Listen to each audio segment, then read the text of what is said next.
Stop waiting for change to happen around you. You are the change. You're not here by accident. You're living in a time of massive transformation technologically, socially, spiritually. And let me be very clear, the next 10 years will reshape the Islamic world in ways we've never seen before. It's already happening. The question is, will you be ready or will you be left behind? Stop waiting to feel like being faithful. Stop telling yourself, I'll start praying when I feel more spiritual, or I'll reconnect with my religion when I'm in a better place. That's not how this works. That mindset is the trap. It's the same as saying you'll work out when you're already fit, or you'll eat healthy once your body is already strong. It doesn't make sense. Faith isn't something you wait to feel, it's something you do. It's a discipline, a practice, a muscle. And like every other muscle, if you don't use it, it weakens. You don't pray because you feel perfect. You pray because it's part of becoming who you were created to be. You don't turn to God because life is easy. You turn to Him because you know deep down that you can't do this alone. Here's the truth no one likes to say out loud. There will be days you don't want to get out of bed, let alone pray. There will be times when the last thing on your mind is God or purpose or gratitude. You'll feel disconnected, empty, numb. And that's exactly when discipline saves you. Not motivation, not inspiration, not feelings. Discipline. Discipline is the bridge between who you are now and who you want to become. It's what gets you up for Fajr when your body is screaming for more sleep. It's what makes you open the Quran even when your mind is restless. It's what makes you choose patience when your ego wants to explode. That's faith in action. Not just belief but behavior. Too many people are waiting for some grand sign to reconnect with their religion. But let me tell you something real. Your life is the sign. Your heartbeat is the sign. Your breath, your pain, your struggle, it's all pointing you back to what matters. And if you're still here, still breathing, still waking up each day, then you've got another chance to align your actions with your purpose. In the next 10 years, everything around you will change. Culture will shift. Technology will evolve. The way people live, connect, and even worship will transform. But what won't change is the truth that faith isn't built on trends. It's built on habit. It's built in silence, in the daily grind, in the small private choices you make when no one is watching. That's what builds spiritual muscle. And if you want to stay grounded in the chaos, if you want to rise while the world is distracted, if you want to actually live the purpose you keep talking about, then you need to stop waiting to feel spiritual and start acting like someone who takes their soul seriously. Start showing up, even when it's hard, especially when it's hard. One prayer, one verse, one good deed. Stack it, layer it, build momentum. And yes, you'll slip, you'll fall, you'll get distracted. But that's part of the journey. Don't romanticize faith as this constant emotional high. It's not, it's work. But it's the kind of work that transforms you from the inside out. So here's your challenge. Commit to the practice, not the feeling. Stop letting your emotions dictate your connection with God. Anchor yourself in discipline. Trust that even when it feels like nothing's changing, something deep inside is. And one day you'll look back and realize that those small acts of discipline, those quiet choices you made when it was hardest, were the very moments that saved you. You don't need to be perfect. You just need to show up. Every single day. That's faith. That's power. And that's how the next 10 years will belong to the ones who don't just believe but act. Look around. Feel the shift. Something is changing, and it's not small. It's not temporary. This isn't a wave, it's a rising tide. The Ummah is waking up. Not slowly. Not quietly. It's happening in real time, and you're part of it whether you realize it or not. This is a global awakening. Muslims everywhere are rediscovering their power, their voice, their purpose, and it's only getting loud. You can feel it in the energy of the youth who are no longer afraid to say, I'm Muslim and I'm proud. You can see it in the women stepping forward in business, education, media, and leadership without compromising their identity. You can hear it in the podcasts, the content, the khutbahs, the documentaries, the social media posts going viral. Not because they entertain, but because they resonate. Because people are hungry for truth, hungry for purpose, hungry to reconnect with something real. This isn't nostalgia, this is momentum. And it's not coming from the top, it's coming from the grassroots, the masjids, the dorm rooms, the coffee shops, The startups, the living rooms where people are having real uncomfortable transformative conversations about who we are and where we're going. This awakening isn't neat, it's not polished, but it's powerful, and it's spreading like wildfire. We're living in a time where old systems are being questioned, where people are sick of division, of noise, of empty promises, and they're searching for something deeper, something eternal. Islam offers that, not just as a belief system, but as a complete way of life. Its structure, its purpose, its discipline, and people are beginning to realize that the answers they've been chasing outside themselves through culture, fame, money, validation, were right here all along. But make no mistake, this awakening is not a trend. It's not a social media movement. It's not a hashtag. It's a spiritual uprising. And like every uprising, it demands participation. You don't get to just watch this from the sidelines. You're either part of the shift, or you'll get left behind. Because when the Ummah rises, it pulls forward those who are awake and leaves behind those who keep hitting snooze.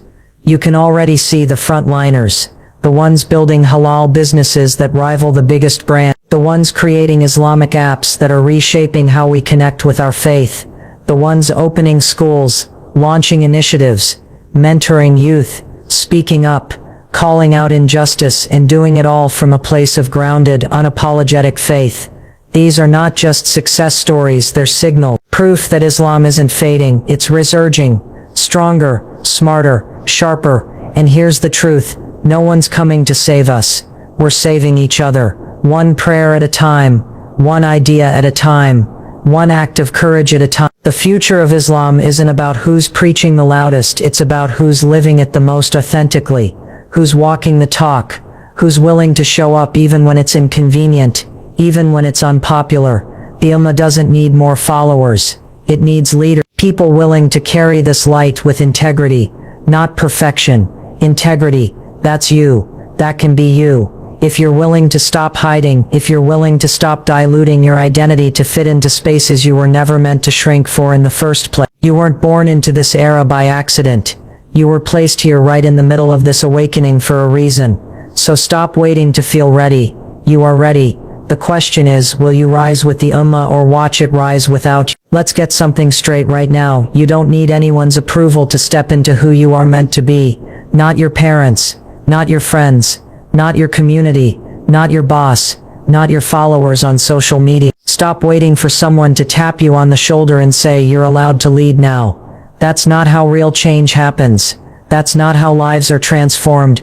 That's not how the Ummah rises. Waiting for approval is the fastest way to stay. It's the easiest way to delay your purpose until it dies of neglect. Every time you think, who am I to do this?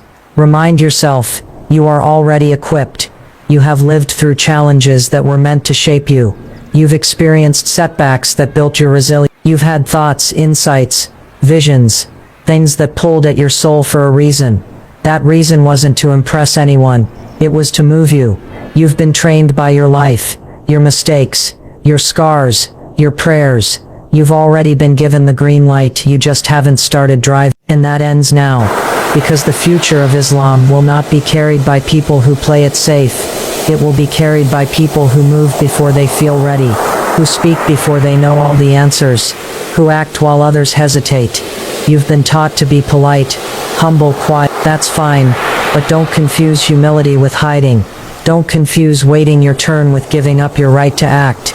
The world is full of voices louder than truth, louder than integrity, louder than justice. If you have something real to offer, it's your responsibility to bring it forward. Not next year, not once your resume is better, not once you feel more confident. Now. Too many people spend their entire lives preparing but never launching. They collect knowledge but never apply it. They seek permission from everyone but themselves. If that's you, let this be the moment that breaks the pattern. Let this be the moment you stop shrinking to make others comfortable. Your calling was never supposed to be comfortable. It's supposed to stretch you, challenge you, expose your doubts, and then teach you to rise above them. Approval addiction is a prison.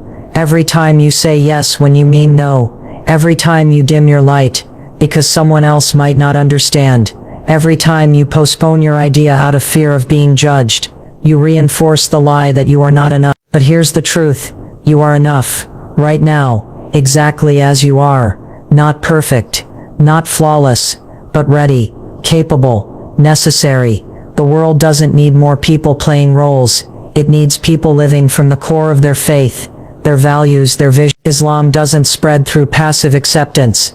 It spreads through bold action, through people who believe deeply and act decisively, through those who wake up and realize, if I don't do it, maybe no one will. You already have something in you the world needs.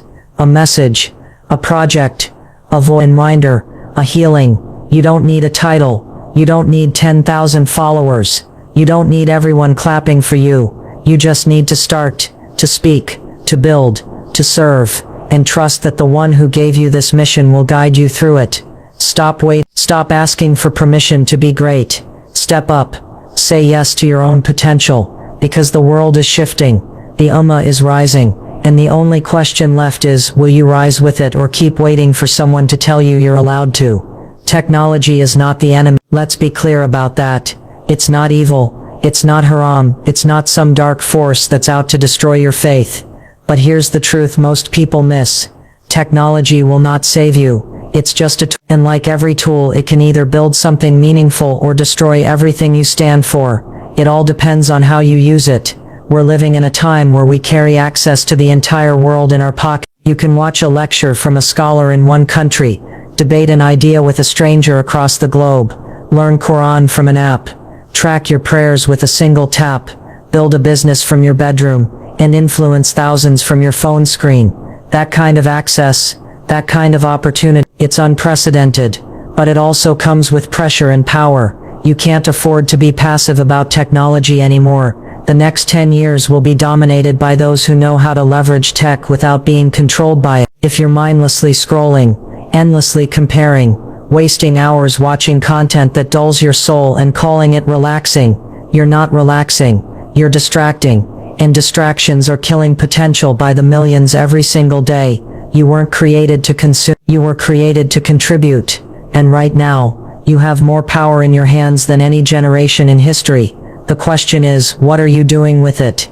Are you creating something that will outlive you? Are you using these platforms to spread truth, beauty, faith, and clarity? Or are you just blending in, numbing out, and calling it normal? Don't misunderstand. You don't need to go viral to make an impact. You don't need to be a tech genius to play a role. But you do need to stop being a passive user and become an intentional creator. Start learning. Start putting your values into the digital world with purpose.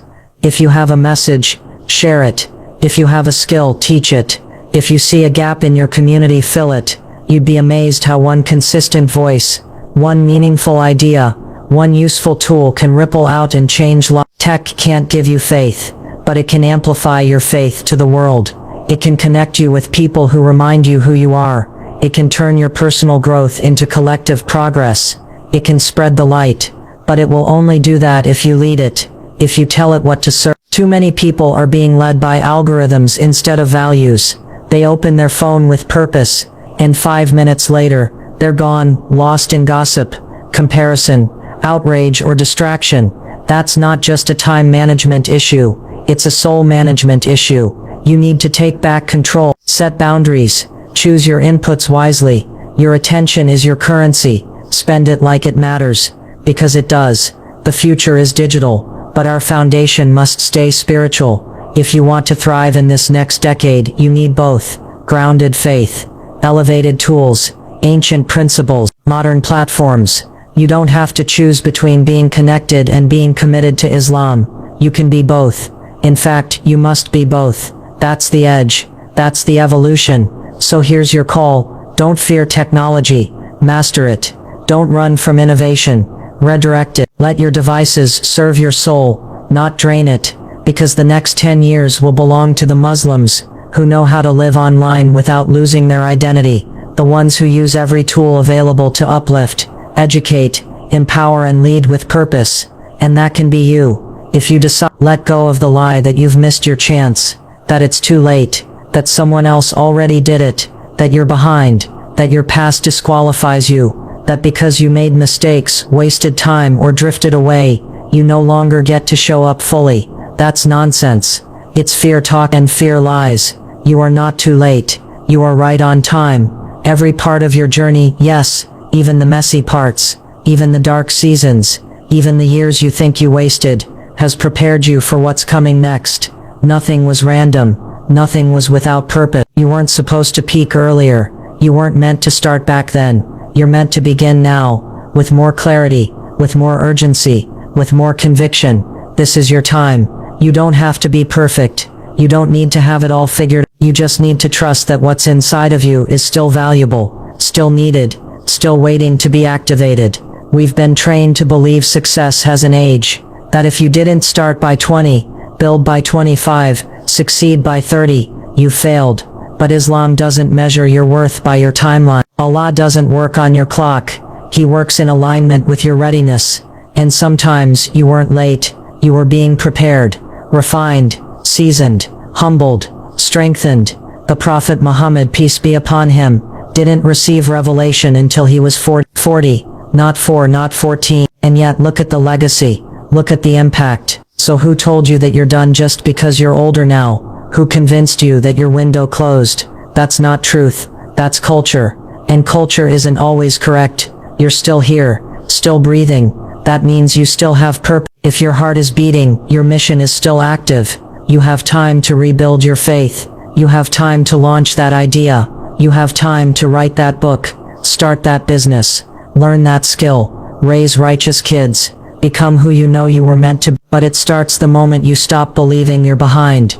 Comparison is stealing your fire. You see someone else online doing what you dream of, and instead of getting inspired, you get discouraged. You think they're already doing it better. What's the point? But here's the thing. Nobody can do what you do the way you do it. You have a voice, a style, a backstory, a perspective that no one else can copy, and someone out there is waiting for what only you can deliver. Your delay isn't your denial, it's your development. That time you spent long, it gave you wisdom. That heartbreak, it made you compassionate. That detour, it gave you depth. All of it matters. All of it can be used. But only if you stop disqualifying yourself from the race you're still allowed to run. Start now. Show up now. Not because it's the perfect time, but because it's your time. Don't wait to be more ready. You get ready by starting. And when you do, you'll find that Allah meets you halfway. Always. That every small step is noticed. That every sincere intention opens that every time you turn back, the path is cleared for your return. So stop doubting your timing. Stop mourning what you didn't do yesterday. Wake up to the reality that your best years can start today. You are not behind. You are not broken. You are not disqualified. You are exactly where you need to be to begin again, with more fire, more faith, and more focus than ever before. You are not too late. You're right on time. And the world needs what you're about to bring. There's a leader inside you. Maybe you've forgotten. Maybe life tried to bury it. Maybe people convinced you to play small, to stay silent, to just fit in and follow the crowd. But deep down, you know the truth. You were never meant to blend in. You were born to lead. And leadership isn't about titles or positions. It's not about being the loudest or most popular. It's not about followers or fame.